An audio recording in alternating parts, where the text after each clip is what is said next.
السلام علیکم عزیز طلباء و طالبات، میں ہوں شعبان جولان شعبان اور آپ دیکھ رہے ہیں میرا یوٹیوب چینل۔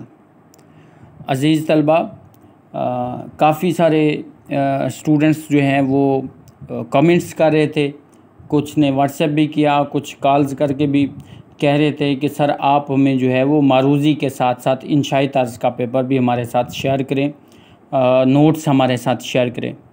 تو عزیز طلباء و طالبات، یہ نوٹس پچھلے 6 سیشنز سے بچے پڑھ رہے ہیں اور ماشاءاللہ پہلی ڈویژن کے ساتھ انہوں نے جو ہے وہ پاس کیا ہے اپنا امتحان۔ میں آپ سے یہ شیئر کرنے والا ہوں، معروضی طرز کے تمام پرچہ جات جو ہے وہ میں نے شیئر کر دیے ہیں آپ سے۔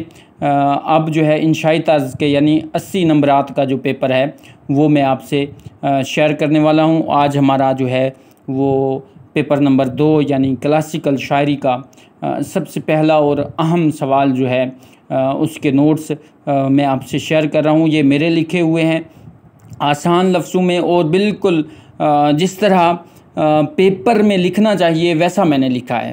یعنی آپ کوئی گائیڈز لیتے ہیں، کوئی بکس لیتے ہیں یا کافی دوستوں نے اور بھی شیئر کیا ہوا ہے تو وہ آپ کو پھر مزید اس کو بنانا پڑتا ہے اور پھر تیار کر کے پھر لکھنا پڑتا ہے۔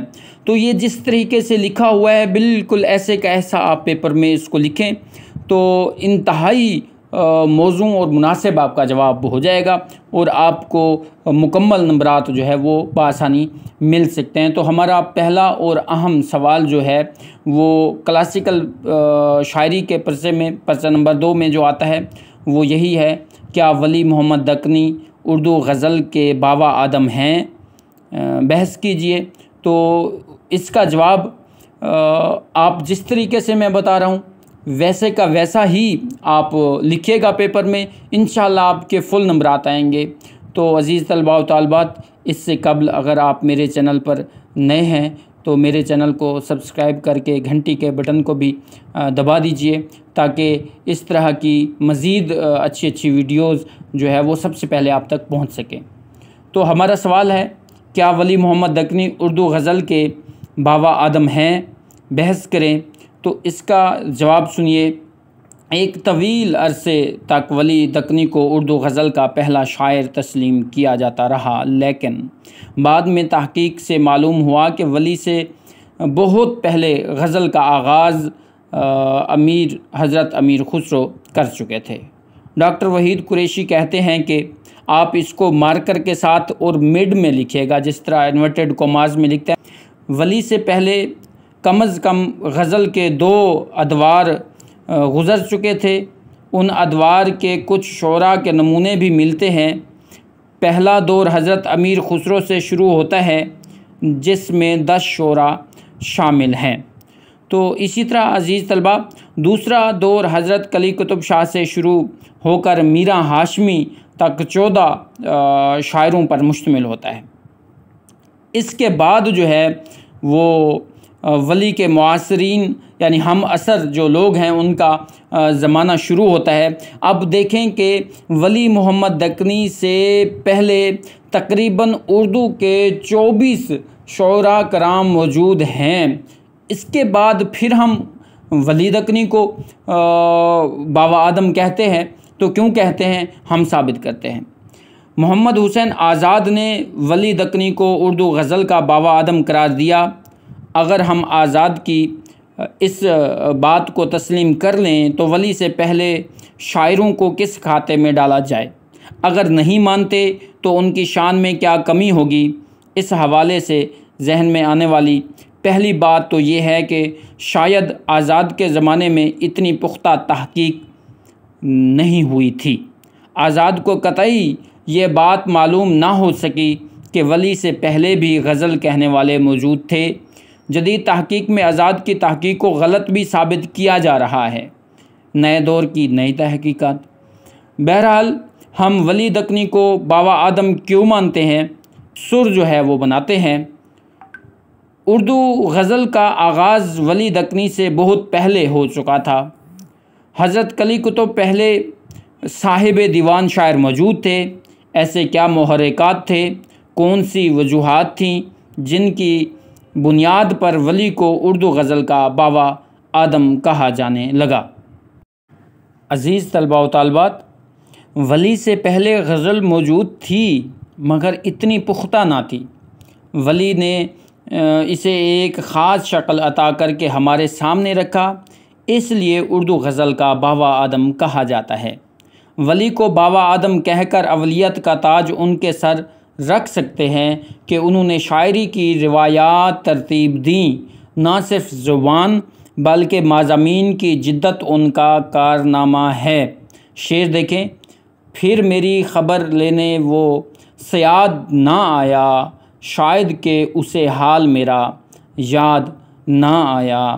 اردو غزل کو پہلی بار ایسا شاعر ملا جس نے زبان کی پوشیدہ صلاحیتوں کو ابھارا، نہ صرف شاعری کو اظہار کا ذریعہ بنایا بلکہ زبان کی تعمیر کے اعجاز بھی دکھائے۔ ایسے تجربات کیے جو غزل کی ترقی میں مددگار ثابت ہوئے۔ اس طرح ولی کے ہاتھوں غزل کی جاندار روایت کا قیام عمل میں آیا۔ ولی بہت ذہین شاعر تھے۔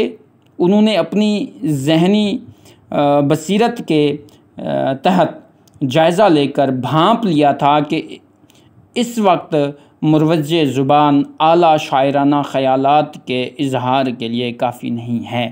چنانچہ انہوں نے خود زبان کے سانچوں کو مرتب کیا۔ ولی کی زبان ان سے پہلے کے شاعروں سے حد درجہ مختلف اور منفرد ہے۔ ان کی شاعری خود ہمیں چیخ چیخ کر پیغام دے رہی ہے کہ پہلے کی غزل اور ولی کی غزل میں کیا فرق ہے۔ شاعری کی روانی اور ترنم کو تیز اور بلند کیا۔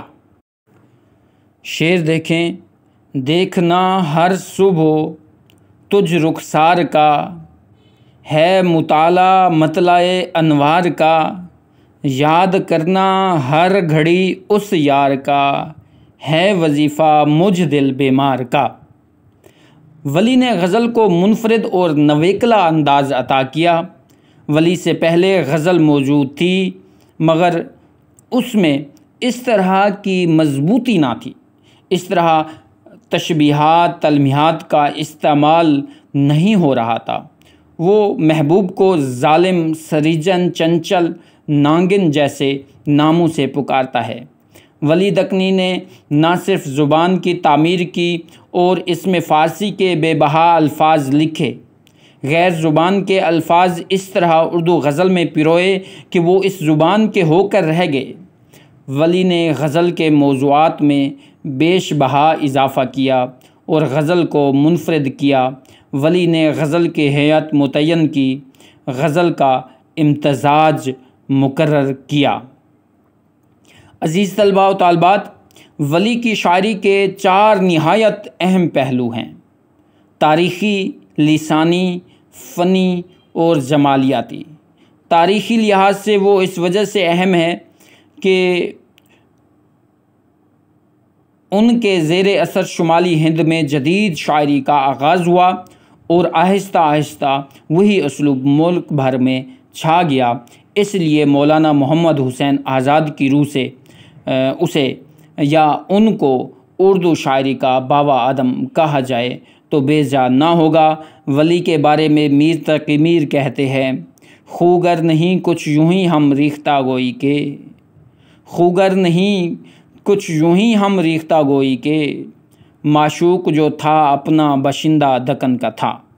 شکریہ۔